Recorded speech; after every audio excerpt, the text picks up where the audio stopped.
America एक ऐसा देश जो सुपर पावर कहा जाता है और वो खुद को इसी तरह से प्रदर्शित भी करता है पूरी दुनिया में, ऑल अक्रॉस द ग्लोब। जी हाँ, उससे भी ज्यादा बड़ी बात यह कि इस अमेरिका देश के सबसे ज्यादा ऐशो आराम देने वाले शहर, देने वाली जगह पर इस वक्त तांडव मचा हुआ है आग का। ये जगह जो हर सुविधाओं से लैस थी, इस वक्त आग बुझाने की भी यहाँ पर इंतजाम ठीक तरीके से नहीं हैं।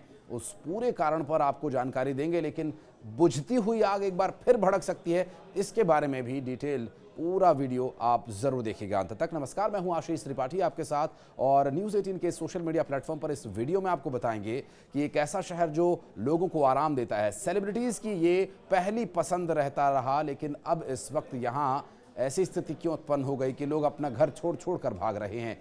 दरअसल ये पूरा इलाका अब जलकर राख हो चुका है। ज्यादातर इलाके में आग ने अपना उत्पात मचाया, लेकिन बीते एक हफ्ते में आग की लपटों ने जो तबाही मचाई इस इलाके में, उसके निशान अब देखे जा रहे हैं। दुनिया भर में कई लोग इस बात के लिए भी हैरान हैं कि हर लिहाज से आधुनिक और मजबूत माने जाने वाले देश अमेरिका में आखिर ये कैसे हो गया।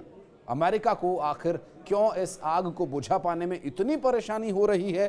क्या अमेरिका में धधकती ये आग कभी बुझ नहीं पाएगी? क्योंकि इस वक्त जो परिस्थितियां बन रही हैं, इशारा कुछ ऐसा ही है। धधकती आग बाकी दुनिया के लिए भी एक अलार्म है, एक वार्निंग है। चर्चा इस तरह से भी शुरू हो गई है।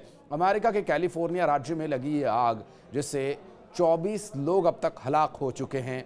मरने वालों में एक ऑस्ट्रेलियाई टीवी एक्टर रोरी साइक्स भी शामिल हैं।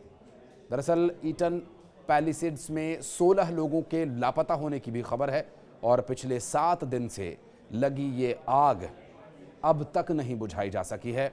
कुछ तस्वीरें जो गाहे बगाहे सामने आती हैं, आपको दिखाई भी दे रही होंगी। जो केमिकल्स का छिड़काव किया जा रहा है, दरअसल ये वो केमिकल है जो आग के उस किनारे पर डाला जाता है, जो आग से नई जगह प्रवेश आग करती है, वहां पर यह केमिकल छिड़क दिया जाता है, जिससे ये आग बढ़ती नहीं है, लेकिन जो आग पहले से लगी हुई है उसे बुझा पाने में भी काफ़ी मशक्कत का सामना यहां पर करना पड़ रहा है।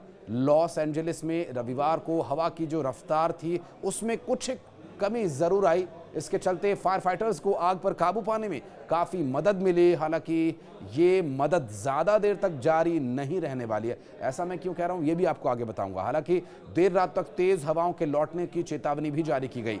जी हाँ, कारण यही था क्योंकि 2 दिन बाद और ये हवाएं तेज़ चलेंगी। इसके चलते लॉस एंजलिस के 2 जंगलों में लगी आग को तेज़ी से बुझाने की जो कोशिश है, वो और एक्सेलरेट की गई है। एक रिपोर्ट के मुताबिक रविवार तक लॉस एंजलिस में करीब 38,629 एकड़ का इलाका जल चुका है, और ये लगभग 60 वर्ग मील के बराबर है।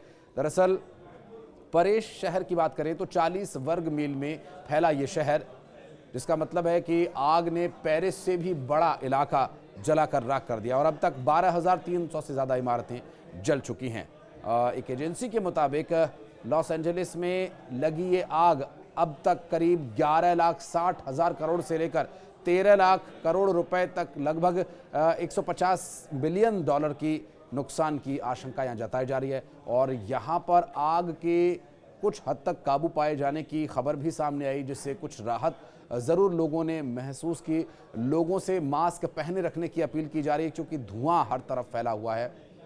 आग से निपटने के लिए अमेरिका की मदद के लिए मैक्सिको भी आगे आया है, और फायर फाइटर्स यहां पहुंच रहे हैं। दूसरी ओर लॉस एंजलिस पुलिस के मुताबिक ब्रेटन वुड स्थित उपराष्ट्रपति कमला हैरिस के घर में चोरी की कोशिश की गई, और इस मामले में 2 लोगों को गिरफ्तार किया गया था। हालांकि बाद में इन्हें छोड़ दिया गया। पुलिस का यह कहना था कि उसके पास इस बात के कोई सबूत नहीं है कि ये दोनों लोग चोरी की नीयत से यहां पर आए थे। हालांकि आपदा में अवसर खोजने वालों की दुनिया भर में कहीं कोई कमी नहीं है।